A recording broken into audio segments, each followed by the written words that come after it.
motorists, said that, today they won't check into work. Rather, they will protest. Right? Also, 3.6 million Kenya shillings is the amount of money which Bungoma County spent, to light up Christmas trees in the country. This came after a Bungoma governor, that is Kenneth Lusaka, was grilled by the Senate committee.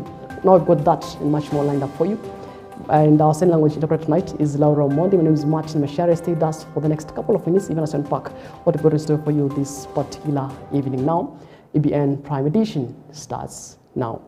And low-income earners in Kenya could soon enjoy major financial relief following a government proposal to exempt more than 1.5 million workers from paying income tax. Speaking in Meru County, Treasury Cabinet Secretary, that is John Badi, announced that the government has agreed to remove income tax from Kenyan earning less than 30,000 Kenyan shillings per month, a move aimed at easing the cost of living burden on vulnerable households. Badi said the relief will be implemented through amendments to existing tax laws, which will be presented to the Parliament for approval. Take a look. Anyone who is earning 30,000 and below in Kenya should not pay as you earn. You pay zero between 30,000 and 50,000. So you only pay 25%. We reduce that by 5%. So those who are earning 50,000, first you will benefit because your first 30,000, you pay zero. Then the next 20,000, you pay 25%. We have agreed with His Excellency the President. He has directed me to take to Parliament a proposal. I'm not even waiting for finance bill to come in June. I am taking tax laws amendment bill to Parliament. Once Parliament resumes, we are preparing that bill. Take to them to approve. Right now, transport in Nairobi was severely disrupted on Monday morning following a section of public service vehicle, that is PSV operators, staged a strike, bringing services to a standstill in several parts of the city.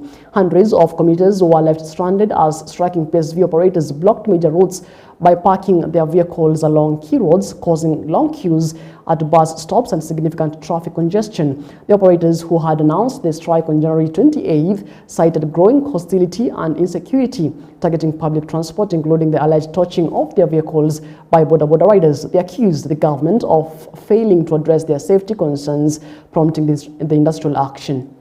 People are being touched. The government is not taking actions, and we are calling upon the government. We are giving them the demand that they have to give us the security in our industry. The industry have no dignity at all.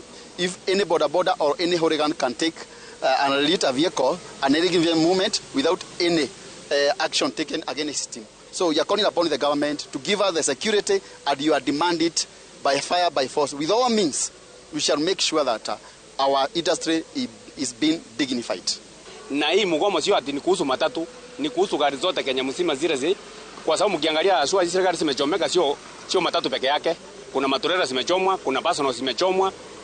So mtu akichoma gari kama hii matatu, hii 33 hiyo gari 33 imebeba nduthi ngapi hapo? Si imebeba pikipiki mingi sana. Haya, na watu wa pikipiki tuwesema wote ni wapaya. Kuna some hooligans wanajifichanga hapo ndani, za zingine accident kama hiyo kitokea, kwa sababu watu wa pikipiki wamejulikana ni watu wapaya, wanachukua hiyo opportunity ya kuchoma magari. Right now, chaos erupted at Njoro Girls Secondary School in Nakuru County after residents staged a protest over the death of a fourth-year student, Brenda Akinyi. According to the family, Brenda passed away while receiving medical attention, despite reportedly informing school administrations about the severe pain she was experiencing. The family alleges that the school failed to provide timely support. The protest saw parents and school residents demand accountability from school authorities, calling for urgent investigations into the circumstances surrounding the student's death. Take a look. Kufika kwa shule naambiwa na rafiki zake dada yako ni mgonjwa. Kwenda kuuliza nani anajua mtoto ni mgonjwa? Nasa anajua, anajua. Deputy anajua. Matron anajua. Na mbona hajapiga home simu? Ati sijui alikuwa anapewa treatment. Mtoto anakuwa mgonjwa siku 3 hakuni mnampea brufen. Daktari akamuuliza maswali. Mtoto alianza kugonjeka lini na ulimpea dawa gani? Akasema mtoto aliblame kichwa kidogo na nikaweza kumpea brufen. Na hiyo brufen ndio nilikuwa nataka mpaka hapo kesho sasa akizidiwa ndio niitie mama yake. deputy principal alinipigia. In fact, aliniinsult kwa simu. Akisema nani amekupea, nani ulipigia, nani alikupea ruhusa ya kupiga simu. Mimi nilikuwa na ruhusa yote ya kupiga simu juu ni dadangu. Lazima ningepiga simu, haezi umia kwa shule. Walichelewa kunipigia niende nichukue mtoto. Nipeleke wapi? OC. Sasa baka hapo singejua nini inaendelea. Unaona? Sasa mimi wanishike tu, wanisaidie kufanya hiyo postmortem, tujue mtoto ako nini, hata nijue nini, hata rudi, na tukisajua ukweli iko wapi, mtoto aende azikwe apumzi.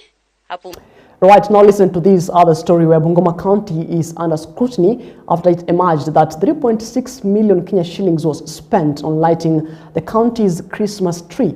Now, the revelation came before senators from the Public Accounts Committee who have called on the Ethics and Anti-Corruption Commission, that is the EACC, to investigate and hold accountable those involved in the controversial expenditure.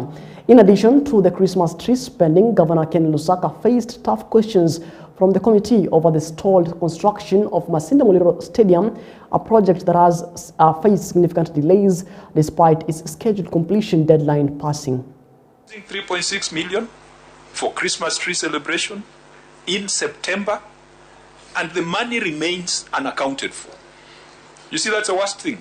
You will see that that interest is being taken on the 9th of September, a whole 3 months before Christmas. You know, December is the Christmas, or maybe Bungoma has a unique way of celebrating Christmas. Maybe their Christmas came early, but this in Ethiopia, the New Year was in our November, so maybe they're using the Ethiopian calendar. Maybe they're using the Ethiopian calendar. It was a very ceremonial function where people had Christmas hats and with some good tents, and they were jumping like nursery school children. Chair, just for the record, because I know media will say I am the one who has done that. It is 2019. Please, Chair, I also need protection. Because what is going to... Oh, you are not under any threat, Governor. Because, you know, you are dressing like, you know, it's me. The narration was supposed to be a facilitation to Mbale benchmarking. If you look at... How can the county attorney be wiser than the chief officer, who is a custodian of all these records? This is a matter that is unethical. This is a matter that must be escalated to the Ethics and Anti-Corruption Commission. I know they're around, and this is a matter that we must mark to them, because it cannot be acceptable. All right, now let's talk matters politics. And the Orange Democratic Movement, that is the ODM, has stated that it has no intention of taking the deputy president slot in the ongoing political alliance negotiations with the United Democratic Alliance, that is UDA, ahead of the upcoming general elections. Speaking during a youth fund distribution event under the Nyota program in Kisumu, ODM party leader Oburu emphasized that the party's priority is to secure influential positions in the next government rather than the deputy presidency. As we move forward, we are not going to look for less. Lakini deputy president, usifikiria ya kwamba tunataka kiti yako, tunataka kukufukuza. Please, you are our friend, but as we negotiate, we are going to negotiate what our people deserve. We are going to negotiate what our party deserves. Our party is not a Jaluo party. It is a party for the whole of Kenya. And therefore, we are going to negotiate fairly. We don't want tribal parties. Hatutaki tribalists kuongeza nchi yetu. So we are going to negotiate, and we are not going to take anybody's share. We are only going to make sure that everybody gets their fair share in the national cake. This is our aim. And those who are saying they want to take over the government, I don't see them campaigning anywhere. They are just in one region, in one area, ndio wanazunguka hapo, lakini rais anazunguka kila mahali Kenya. Hao watapata kura vipi when you are not campaigning? I've never seen a president in Kenya who is campaigning with the energy the President Ruto is using. He's campaigning every day from morning to evening. and he's campaigning with projects, he's campaigning with programs, he's campaigning with benefit to wananchi. So let us continue to embrace our country and let us make sure that our people will benefit from the program. Right, at the same time, President William Ruto has called on Kenyans to reject leaders seeking to reverse gains made in education, affordable housing and universal healthcare, saying the reforms achieved under his administration must be protected. Speaking on the state of the education sector, the president described it as absurd for opposition leaders to threaten to undo reforms that have improved funding, infrastructure and policy across schools, colleges and universities. Now, he said that his government was working deliberately to fix challenges it inherited in the sector. Pale nyuma masomo ilikuwa na matatizo. 2022 capitation ilikuwa chini. Walimu walikuwa hawatoshi. Pesa ya kusomesha watoto wetu ilikuwa haitoshi. Hata program ya university ilikuwa karibu inasambaratika. Lakini kwa kutambua umuhimu wa vijana, we fixed the education program that was broken. Mimi naona viongozi wengine wanasema mambo mengi, wanajaribu kutupatia lecture ya mambo ya education system. We want to tell them, we are fixing your mess. You messed the education system. There were no teachers in class. There was inadequate capitation. There was no enough money for universities and TVETs. 21 universities were facing closure because of insolvency. Please, spare us your pontification. Spare us the lectures you are lecturing us. We are simply fixing your mess. Today, we have more money going to capitation. This month, money for capitation was in school before students go to school, because education is important and it is the greatest empowerment we can give to our children. Number two, we have hired 100,000 teachers to fix the challenge of teacher shortage that you left behind. Number three, we have added more money for universities and TVETs to fix the problem of insolvency that was there in our universities. So we want to tell the rudderless, the leaderless, the agendaless, the planless opposition that you are an opposition without alternative. Hawa hawana akili. Kenya is suffering because it's under average leadership. Wale watu ambao wanatuongoza ndio shida. Shida sio inchi, shida hiyo akili kwanza tunaambiwa sasa. Wanasemekana ikina Kalonzo hawana akili, Gijia hawana akili. Sasa wewe mimi nakuuliza, mtu ukiwa na akili, upewe serikali mahali watoto wanaenda shule. Kesho watoke shule hawaendi shule. Hiyo ndio akili kweli? Uko na akili kubwa sana. Wagonjwa hawana chakula hospitali, madawa hakuna. Wewe ni mtu wa akili sana. Barabara kama hii tulikuwa tunafanya hapa nyoka. Hata hii Mama Road hapa Murang'a tulianza na Mheshimiwa Uhuru Kenyatta ikwame. Nini ni watu wa akili zaidi. Wale wako na akili zaidi. Barabara kama hii Keno Marwa.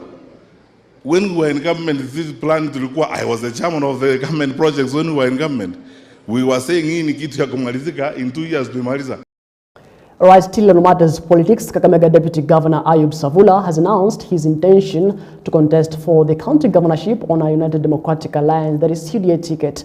Speaking at the Kakamega Sports Club on Monday, Savula confirmed that he has initiated the process of quitting DPK after formally registering as a UDA aspirant. He stated that he plans to attend a meeting for UDA aspirants scheduled for Wednesday in Nairobi.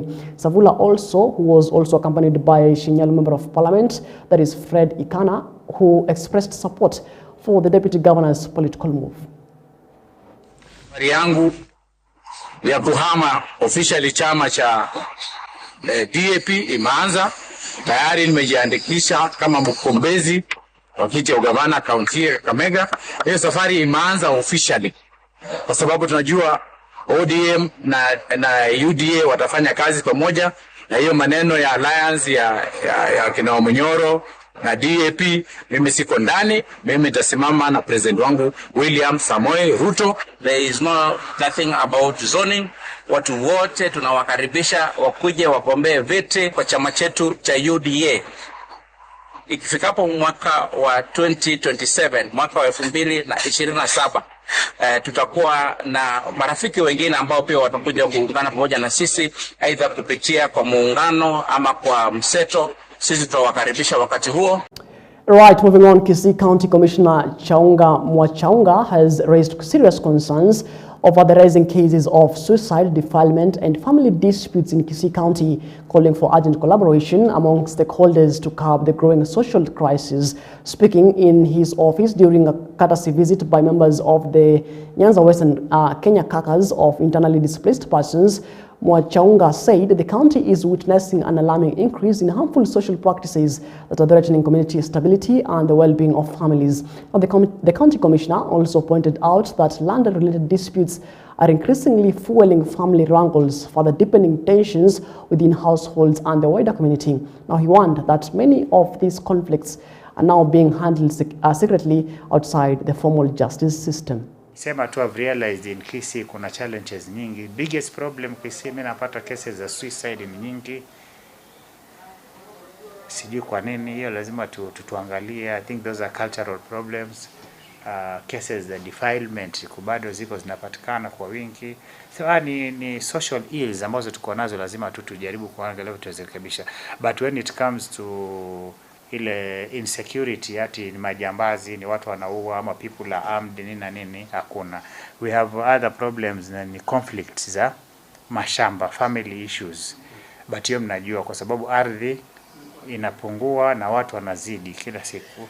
Sasa inakuwa kunakuwa na utata kama huo, but basic by and large security tumeweka vizuri. Lakini what we want to assure the people ni kwamba tutaweka usalama wa kutosha, because tuko na officers wa kutosha, and we have all what it takes kuhakikisha kama kuna usalama.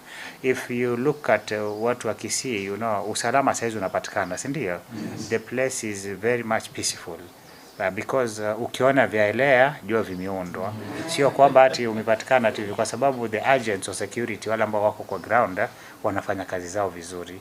So we'll keep on that spirit, that tempo, tuone kama at least security inakuwa maintained. NADCO kuja kwake siwezi nikasema chochote, lakini kama anakuja watatuambia. Ataandika official letter and we'll go by the official letter, itakuwa inasema nini. Ikichochote kile kitakachosema itakuwa tutaona. Then ikiwa itabidi tuwa mobilize, definitely tuta mobilize.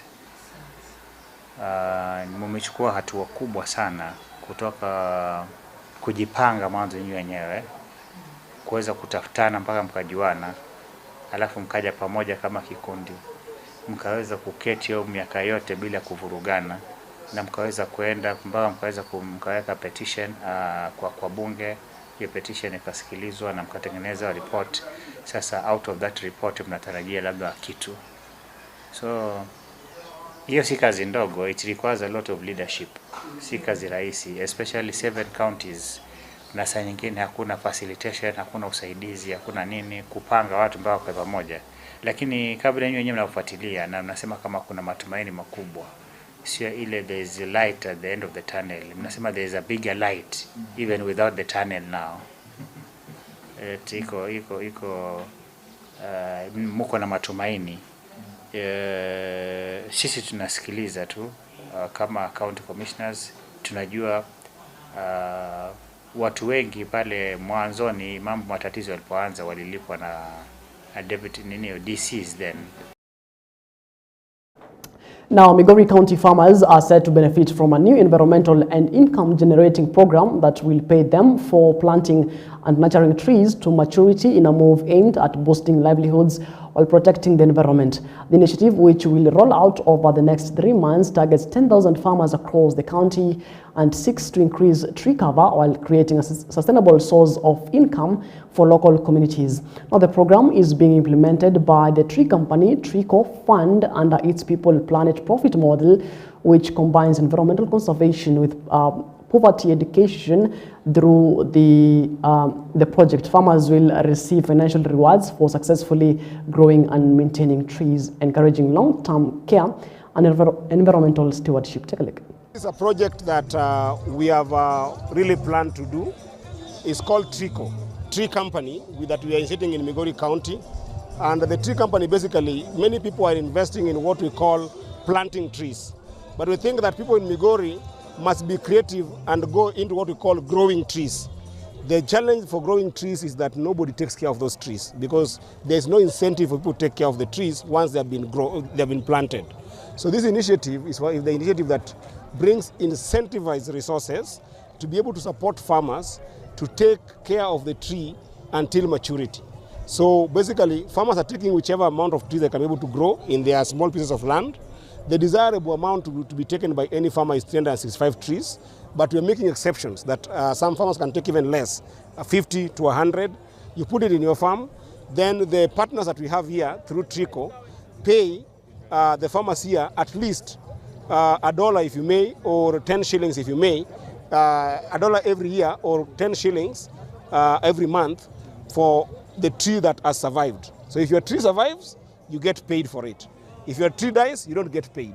So that then it can be able to encourage people to grow trees. But most important above growing trees is that it enables those farmers to be able to have extra income to earn in their family, in their families. You can see if the average of an average of a farmer takes about 365 trees, it means that that farmer can earn up to 3,650 every month while just simply taking care of the tree. Targeting 10,000 farmers in Migori County in the course of the next 3 months. Already we have done 350 farmers in Nyatike, and today we have just launched 650 farmers in Suna West. Nimeshukuru sana kwa sababu tumepewa miti, tunaenda kumpanda. Miti ukishapanda, miti iko na njia mingi. Miti unaweza uza, unaweza peleka mtoto shuleni. Miti naweza kata, naweza jenga nayo. Miti naweza pashwa, hata naweza peleka kwa kampuni utengeneza vitu bidhaa kama vitabu. Kwa sababu miti ziko na kazi mingi.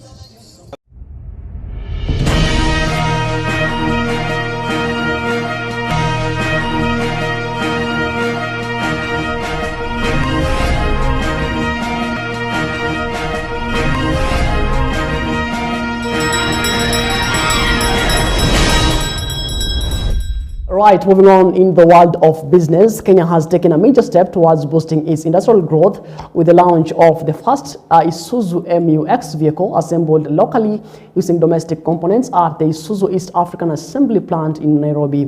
Now, the milestone was announced by the Cabinet Secretary for Investment, Trade and Industry, Lee Kinyanjui, who said the move will help reduce vehicle imports while creating more jobs for Kenyans through increased local manufacturing. Now, he added that using locally sourced materials strengthens the country's supply chains and supports small and medium enterprises involved in component production. Now, the launch was attended by Principal Secretary Dr. Juma Mukwana and Isuzu East Africa Managing Director Rita Kavashe, who noted that the assembling the MUX in Kenya is expected to make the vehicle more affordable for local buyers. They said the project also reflects growing confidence in Kenya's manufacturing capabilities. That Kenya is indeed walking the talk when it comes to building deeper manufacturing capability. Today is an important milestone for Kenya for several reasons. One, that we are fostering a world-class local production, especially building our local capacity and also taking Kenyan standards to global standards. And this is being done through training of our Kenyan technicians, strengthening process engineering, and improving after-sales service. Two, that this process deepens value addition And we have seen this journey step by step. We have moved from importing finished units from abroad to doing incrementally more of the work here at home. 3, that we are working in this way for us creates more jobs, gross local enterprise on the factory floor, and gross logistics, components, services, and retail. It has a huge knock-on effect across Kenya, East Africa, and the rest of Africa. So we are proud of this initiative by Isuzu that essentially places Kenya on the global manufacturing hub from automotive and puts us quite ahead on the African market. And it makes Kenya more competitive, meeting local demand confidently, and over time serving the region from a Kenyan production base. Allow me to start first by celebrating the great relation that has existed between Kenya and Japan. I was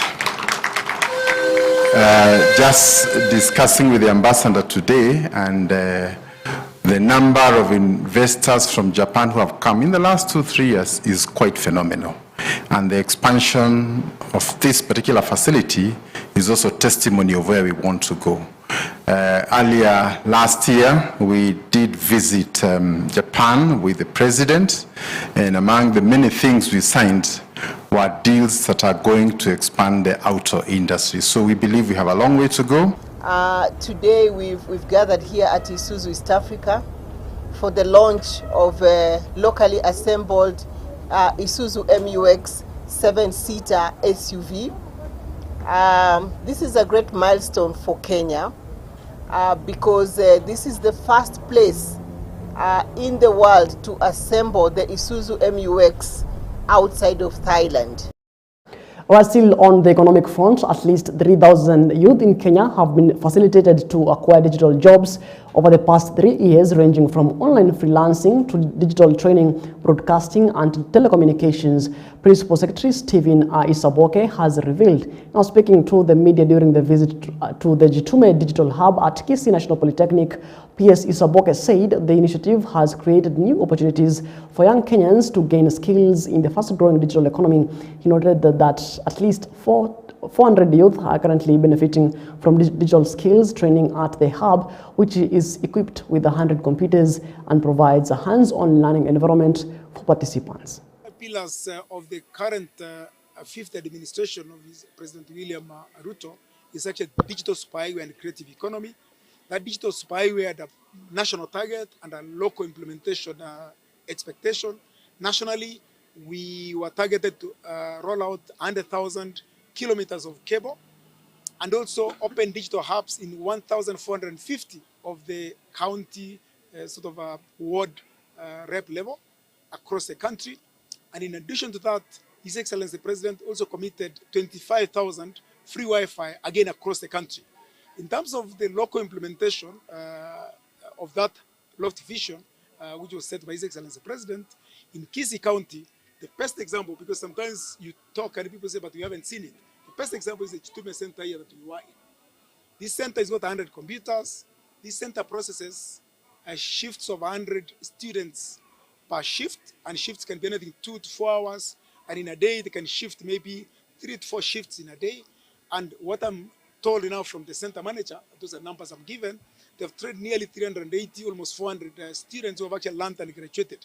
This is basically an example of all the other centers we've set out. So where are we in terms of statistics? We've got a center of excellence, which we have 47 of them set up across the country. For Kisii County, our center of excellence is near Ogembo town in Macharia Church. That's where land was found in Egetuki area. That in fact is under construction, and we shall soon be actually going out on a tour of development with my Minister for ICT, Honorable Kabogo, and also the governor and the rest of the leaders to see the progress. There are also other standard hubs that are actually under construction because, as you know, civil works take time to actually build.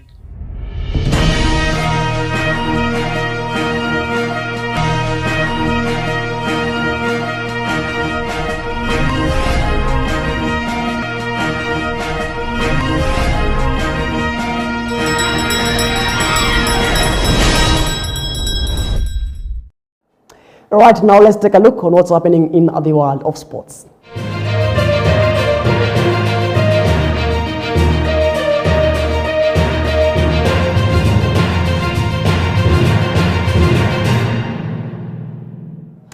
Right now, let's get sporty, and the Bungoma County Sports Department has successfully held a major sports talent search at Bungoma High School, drawing young athletes from Kandoi, Kabuchai and Bumula sub-counties in a bid to strengthen the county's teams ahead of the national competitions. Now, the exercise was led by County Director of Sports David Kalamu, together with sports officials Evans Kadenge, Chrysanthus Joseph Otsieno, and members of the county sports technical team who assessed the players across different disciplines. And speaking during the event, Director Kalamu said the program is aimed at identifying, nurturing and developing grassroots talent, noting that many of the country's top athletes are discovered and groomed in rural areas. Now, he added that the initiative will give young players a pathway to grow their skills and compete at higher levels. Take a look. Leo ni siku ya mwisho ambapo tunakuwa tunafanya scouting kwa wachezaji wa CSD umri wa 23. Hiyo na wachezaji wa miaka kati ya 18 na 23 katika kaunti nzima ya Bungoma. Tulianzia maeneo bunge ya Sirisia, Mount Elgon na Kimilili weekend ya tarehe 17. Kisha tukaenda weekend ya tarehe 24 tulikuwa katika maeneo bunge ya Tongaren, Obuye East na Obuye West.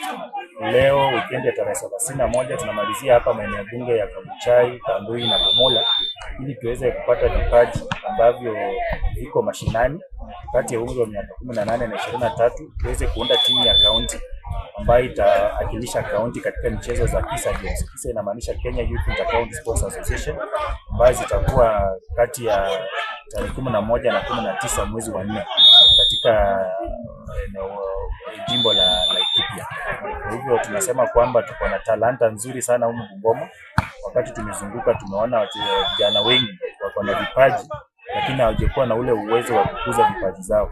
Kwa hivyo kama kaunti na idara ya michezo tunaonelea kwamba tuweze kukuza hao vijana, tuwapee nafasi ya kuwakilisha kaunti kwenye hizo mechi, kisha wataweza kuonwa na maskauti katika nchi nzima na hata kimataifa, tuwapee uwezo wa kuweza kuimarika kimchezo. Napata kwamba kuna wachezaji labda mahali tulikuwa kama kule Mlima kule ndani, kuna mchezaji hajapewa nafasi ya kuonyesha talanta yake, lakini sisi kama kaunti tunaenda hadi kule mashinani, tukishawapata tunawapea hiyo nafasi katika anga za kitaifa ili waweze kuonwa kimataifa na kitaifa. Na tunasema kwamba talanta hela, tunataka pia kupitia kwa talanta yao waweze kupata pia hela mfukoni. Na timu ya